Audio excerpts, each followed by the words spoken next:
Okay, hi booktube, Aaron here. I hope you're doing very well. Today I'm going to talk a bit about mammoths, about books that are 800 pages or longer.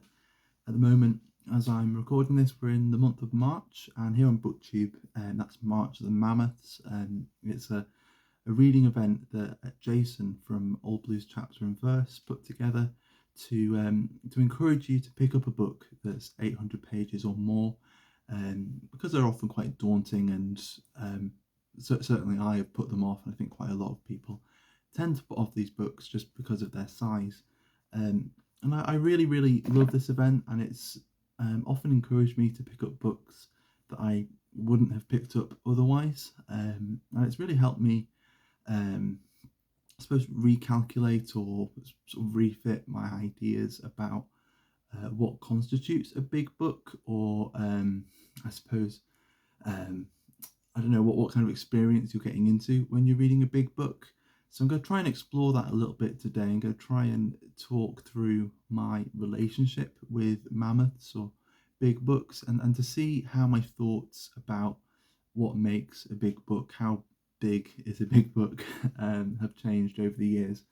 Um, and to sort of get the ball rolling, I'm going to start more or less at the beginning for my reading, or at least one of the first books that I read when I was young, about 10 years old, that I really fell in love with, and sort of set the foundation for my reading and for what I look for in a book and the kind of experience that I enjoy in a book. And that was Lord of the Rings. So if we're going with the author's original intention, this is one big mammoth book of just over 1,000 pages, I think, if you pop it all together. And I didn't feel like I was reading that much of a mammoth when I was reading them, since it was split up into these 3 volumes, and since everybody really talks about them as a trilogy. But looking back, this was the first mammoth that I read. I think a lot of what I've enjoyed in these bigger books has been tapping into my early enjoyment of these books. But on BookTube, I have said a few times that reading Lord of the Rings at that age kind of ruined reading for me, as well, because really what I wanted was more Tolkien. I couldn't really find anyone else that was writing quite like Tolkien, and so sort of drifted away. And then I had to work quite hard to read and to just to pay attention to the page. And so as I was a teenager, I was reading less and less, really, mainly just reading uh, sort of required reading for school. But by the time I was doing my A levels and trying to ramp things up a bit, about the age of 16, 17, I had a required book for my A level English, and when I was reading it, it felt like a big book. And looking back, it's not really that big. It's just a lot bigger than a lot of the books I'd been reading around that time. And that was The Time Traveller's Wife by Audrey Niffenegger.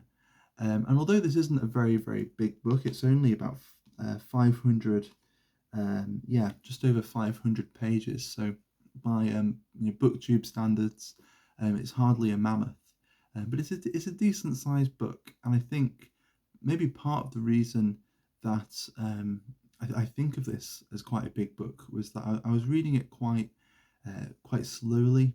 It was required reading for an English course, and sort of every week would be dealing with certain chapters. So I was reading it over the sort of time period of a couple of months, so it sort of stretched out over that time, and I was living in the world of this book for quite a long time. And I think that's something that you sort of see again and again when you're reading these books.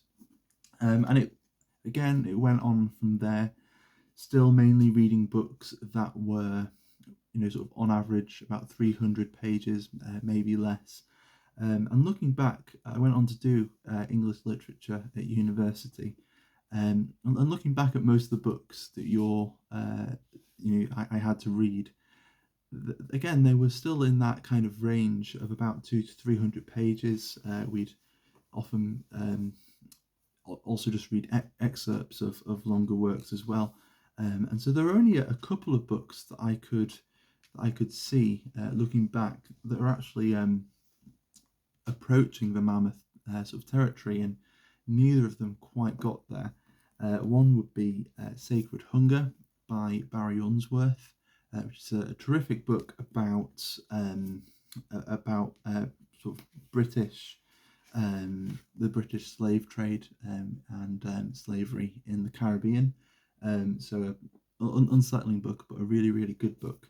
And this is about 600 pages. So compared to most of the stuff that we were reading, and this was quite a bit bigger, about twice the size of most of the books that we had to read. And then another one that again felt like quite a big book, probably took me a couple of weeks to read, was The Mysteries of Udolpho. And I absolutely loved reading this. I think I loved spending 2 weeks in this book.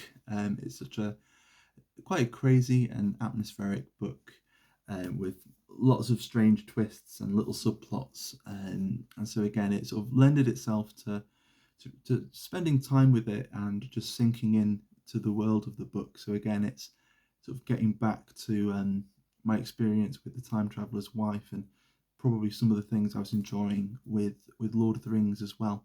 But again, not really that much of a mammoth. And so then actually looking around the time I was at university, there was actually a mammoth I read that wasn't required reading. It was just a book that I was curious about, and this probably was the first mammoth that I read sort of following Lord of the Rings, and that's the Luminaries by Eleanor Catton. And again, it was quite interesting because I didn't really think of it as that much bigger than the Mysteries of Udolpho or something like that. It took me a bit longer because I had essays to write and other books to read. But this is just over 800 pages, so it's very comfortably still a mammoth by booktube standards. But again, it was just going back to what I loved with those books that I was reading slowly. It was immersive, but I can't really remember finishing this and feeling like I'd achieved something great. I just enjoyed the book. And also looking at another slightly chunky book, but this one still is about the same size as Mysteries of Udolpho. This is The Woman in White by Wilkie Collins, and just like The Mysteries of Udolpho, there's just something to the strange twists and turns that it takes, and again, just immersing yourself in it. I think immersing, that those words are going to be coming up quite a lot as the video goes on. And looking back at those, last three books, at The Woman in White, the Luminaries, and The Mysteries of Udolpho, I think one of the sort of key things for them, that they're all quite big. Only one of them is a mammoth.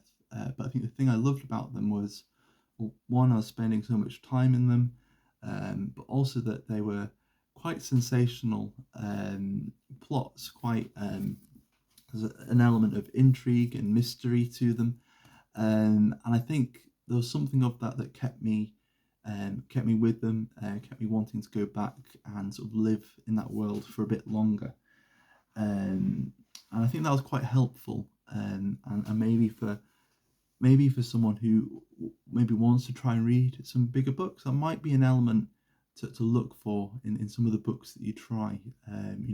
Maybe don't try something terribly dry, but something with a bit of mystery, a bit of intrigue, and it might sort of hold you for a bit longer. But then again, I sort of went back to my sort of autopilot for a lot of the reading that I did, and many of the books I was reading after then weren't that much longer than about 500 pages. I can remember reading, trying to read Proust just towards the end of university, and I managed to read Swan's Way. So that was about, I don't know, 300-400 pages maybe, if that. And I can remember thinking that This book is 7 volumes long, and it took me ages to read just the first volume. And so just the sheer length of it at that point, um, yeah, made me give it up, and I didn't think about it again for a few years. And so again, most of the stuff I was reading for a long time was about 500 pages or less. And I think the first thing that really changed it, and there'll be two things that really propelled my desire to read these longer books. The first thing was COVID and lockdown. I was stuck in the house. I wasn't going anywhere. I wasn't really seeing anyone. Um, and so one of the things I was doing a lot of was reading, and I think, setting myself these reading projects, and that really worked with these bigger books. That it sort of gets you through the day to see how far you've got through these big tomes. And there are three from sort of the spring and summer, uh, maybe through to the autumn of 2020, that really stand out to me, and were they sort of they sort of show where I was going as things were sort of changing, in terms of my relationship to classics. So one of them was I wanted to read all of the Divine Comedy, and this edition is not quite 800 pages. It's just over 700 pages. So again, it's still not quite a mammoth, but it's still a very long and hard book. And it was a project. It was a challenge, and it was something that sort of kept me going, kept me interested as I was locked up at home. And then the next one, which really was quite a mammoth, and it took me quite a long time to get through, was the collected poems of Robert Lowell. And this took me, I think I started this in April 2020, and I finished it in October 2020. And there was a period when, particularly in that summer, I was reading 8 or 9 books at the same time. So I was reading the Divine Comedy at the same time as reading this, and sort of dipping in and out of them both. And there were other books as well. And again, this, maybe the fact that it was poetry, it wasn't super dense prose or anything like that, helped me get through it. But again, it was just a project. It was something for me to fall into, and sort of distract me from what was going on in the world, and from my from my boredom, really. And then the one that feels like things changed a bit, and it kind of went back to the Luminaries, where it was a book that I enjoyed so much I almost didn't notice how long it was. Was the Labyrinth of the Spirits by Carlos Ruiz Zafron. This is the last book in the series, so I was doing a lot of not noticing. I wasn't really noticing how long it was. I was also not noticing that it was the last book in the series, and that I hadn't read any of the prior books. I think with these books, the Shadow of the Wind books? Yeah, they're you can sort of read them in any order. And this was just, again, one of the first books in quite a long time when I read this, that I just fell into, and I didn't really care how long it was. But I think I do remember, by the time I got to the end of this, I did feel a sense of accomplishment. I had read a book that was 800 pages long. And so that was the COVID period. That was the sort of spring, summer through to autumn of 2020. And I think that was a period when my reading sort of went up a notch, because it sort of had to. There was not much else to do. And then a few months later, the other thing that really changed my relationship to Mammoths, and also my relationship to reading quite significantly, was discovering BookTube. And I discovered it quite early on in 2021, I think. And I think first discovered there was KD Books, and I think I found Brian from Bookish, and I found Kelly from Books I'm Not Reading, and Jason from All Blues Chapter and Verse, and Matthew from Maybury Book Club, and sort of channels like that. And after a couple of months of exploring these booktube channels, I saw that there were quite a few of them were participating in March of the Mammoths, and I was sort of thinking that I haven't really read many books that are that long, and I've got a few on my shelves that I'd quite like to get to. And so I didn't participate in March of the Mammoths that year, but in April, just after everyone had sort of done their March of the Mammoths wrap-ups and they were talking about how much they'd enjoyed reading these long books, that really inspired me just to pick up one of the Mammoths that had been sat on my shelves, and it was one of the first novels that I'd read, or probably the first novel that I'd read that was longer than 1,000 pages, and that was Bleak House by Dickens. I'd read some Dickens before, but I'd never read any of his really long books, and I think this was the book that just made me comfortable with a mammoth, with a book that was 800 pages or more, and just made it feel really natural and really normal. And suddenly I wasn't really feeling uh, that daunted when I would look at a tome like this. And so this is a book that I think of very fondly. It makes me think of that period when I just discovered BookTube and everything was uh, very new and very exciting. But also it changed my relationship to these mammoth books quite significantly. And there are a couple of other mammoths that I was reading. I kind of got the bug for it after that. So one would have been Harold Bloom's The Best Poems of the English Language, from Chaucer through Robert Frost. So this is a 1,000-page poetry anthology that I just decided to read cover to cover. And yeah, it's a good anthology. A lot of Harold Bloom books, I think it tells you quite a lot about him. And I also read Red Comet by Heather Clark, so a biography of Sylvia Plath.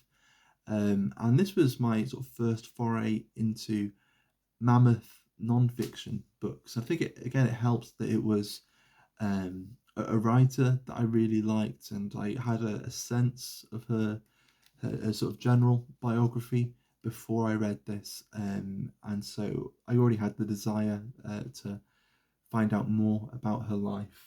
So again, I think I wasn't really aiming to have loads of tips for reading mammoths in here, but that might be another tip there as well if you're looking to read mammoth non-fiction books, is to maybe find a subject that you know a little bit about but you'd like to know a little bit more. That might be a way to um, get through that bigger book. Um, and then from there, I was fairly comfortable with mammoths, and from there on in, from sort of starting my booktube channel, I was reading these mammoth books fairly regularly, and some of them have turned out to be some of my all-time favorite books. So I read War and Peace for March of the Mammoths a couple of years ago, and really loved it, and I've reread it since. So again, it's a mammoth. It's a massive book that about 4 or 5 years ago I couldn't have imagined reading, and now it just feels perfectly natural to be reading a book of this size. And I think at the time I read this was the longest book that I'd ever read. The Magic Mountain by Thomas Mann. Again, a mammoth that I really love. And again, it has that immersive quality. It's just a world that I love spending time in. And when I read it, it kind of slows my reading down, and I want to read it slowly to enjoy it. Unlike War and Peace, I went back to reread it just because I enjoyed spending time in that book for so long. Um, and then the most mammoth that I have read since starting BookTube, and I expect it's the longest book I'll ever read in my life, is In Search of Lost Time, or Remembrance of Things Past by Marcel Proust. How long would this be? This would be over 3,000 pages long. and it took me about a year and a half. I was dipping in and out, and I think this was the thing that really solidified it. So I tried Proust before, um, and again I think it was BookTube that changed it. And I was just hearing people talk about Proust, and he was coming up again and again and again. And since I had slightly more time on my hands, and I wasn't quite as daunted by these longer books, I picked it up, and it took time, and I would have to take breaks from it. But yeah, eventually I finished it, and it's been one of my favourite reading experiences so far. And yes, since then I won't go through every mammoth that I've ever read. I've mentioned quite a few, um, but it just feels like a mainstay and a staple of my reading now. And so again, I think part of it is that kind of slowing down of time and taking your time, um, and that sort of immersion into a world. They're really the two things that reading these big books sort of bring for me. So at the moment, for March of the Mammoths, I'm reading Don Quixote by Cervantes. In a way, this is a bit of a departure for a lot of the mammoths that I've brought up, since this is a very funny and a very silly and slapstick mammoth. A lot of the other ones are quite quite serious. And again, it's just one of those books that just doesn't feel as long as it is. And I think quite a lot of people who read these long books, that they'll say again that once you get into it and once you get used to it, if it's a book that you're really connected to, you'll be wishing that they're longer. And then before I go, I thought I'd just go through a handful of mammoths that I'm hoping to read in the future. So going around BookTube at the moment, people have been doing these lists of well, it started with Brian from Bookish. He did a book about it was like 10 a video saying 10 hard books that you don't have to read unless you want to. And then a few people have sort of turned that on its head, where it's 10 books, or any number of books that I want to read but you don't have to. So like Grix from Grix, etc., and Steve Donahue, and a new channel I just discovered. Is it To Readers It May Concern, or something like that? I'll try to remember to leave some of the channels that I've mentioned in the description, so you can find them if you haven't seen them yet. And it seemed like a fun idea, and so these are a handful of big hard books, many of them mammoths, or all of the mammoths, I would really quite like to get to before too long. The first one is one that I know I'll be reading, or I'm planning to read next month, and that's Les Miserables by Victor Hugo. This is longer than War and Peace by about 100 pages, but a lot of people really love it, and even though it's maybe slightly different in tone or style to War and Peace, it's I think people have a similar kind of reaction to it, and the people who love it just want it to be longer and just love spending time with the book. And then we've got, I don't know when I'll read this, but it's The Lives of the Poets by Michael Schmidt. And this is just a long history of poetry in English. It's well over 1,000 pages long. And I think when I read this, just to drag it out even more, I'll probably get my Norton anthology of poetry and try to read as many of the poets that are mentioned in here as possible, just to make it that bit more immersive, I suppose. There's 2666 by Roberto Bolaño. And there are a couple of books in here that I just don't know what to expect. I picked this up because I found it quite cheap secondhand, and I just thought I'd try it. But again, it's a massive. Well, actually, it might not be quite as long as I thought it was. Well, it's still about 900 pages, but I really don't know what to expect. But there are people that say it's very good. It was on Brian's video about big hard books that you don't have to read. I'm not sure if this one has turned up. This is Underworld by Don DeLillo. And again, I've heard it's very good, but have really no idea what to expect, except for the fact I think sort of in the opening pages there's a section describing a baseball game. So yeah, I don't really know what to expect with that. Here's a massive one that I really need to get to at some point. The Tale of Genji. This has made some people's lists in these kinds of videos as well. How long is this one? I think this one is, yes, similar size to War and Peace, really, about 1,200 pages. There's a book that I've read excerpts from, and I'd really love to read the whole thing. And it's Le Mort d'Arthur by Mallory. And I've read certain stories from here, but I've never read the whole thing. This is a lovely sort of Norton critical edition, and it's got just tons of essays and sort of scholarly material in the back. So even though the actual book itself is sort of more in the 600 pages sort of region, but with sort of everything that sort of pads it out, it's yeah, I think it would classify as a mammoth, and it's definitely not going to be the simplest reading. And then I quite like to go back to Dickens and read Little Dorrit, which is another one of his sort of bigger, more mammoth books. At least it is in this edition.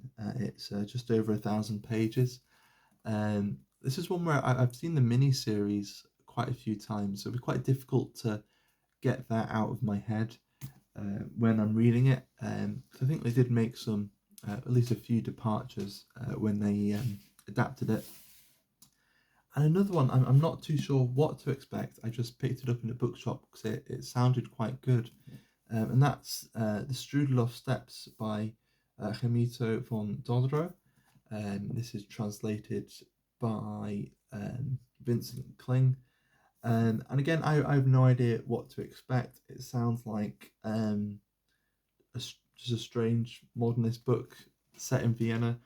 I'm quite intrigued by Vienna as a place, and would like to find out more of its history. So at some point I really need to get to this one as well. And then there are two that I don't have physical copies to show you, but I quite like to read the Fairy Queen by Edmund Spenser. Like Le Mort d'Arthur, I've read excerpts of it, certain parts of it for university, but I never read the whole thing. And so again, I'd quite like to get to that. And then as a massive project, sort of akin to some of the things I was doing with Proust and with Robert Lowell and Dante during lockdown, I'd quite like to do a systematic read through of Goethe, and I suppose maybe Faust parts 1 and 2 together might qualify as a mammoth. But I've been looking at his sort of various editions of his collected works online, and I'm trying to work out which edition I'd like, and also trying to work out when I'd be able to fit it into my reading. So it might be something I'll have to do a little more research about, but eventually I'd quite like to make my way through the complete works of Goethe. And so there we go. It was a bit of a ramble, I suppose, as I sort of journeyed through my relationship with mammoth books. And I'd be just quite intrigued to see what you think about them, whether you're daunted by these books, and sort of what constitutes a big book for you. Because certainly for me, for a long time, it was a book that was more than 500 pages, maybe 600 pages, and they felt really, really big. So it'd just be interesting to see your definitions and the kinds of books and the kinds of length of books that you like to read. So I'll leave it there. I hope you found it interesting, but thanks for watching, and thanks for staying with me if you made it this far. Have a good day. Bye bye.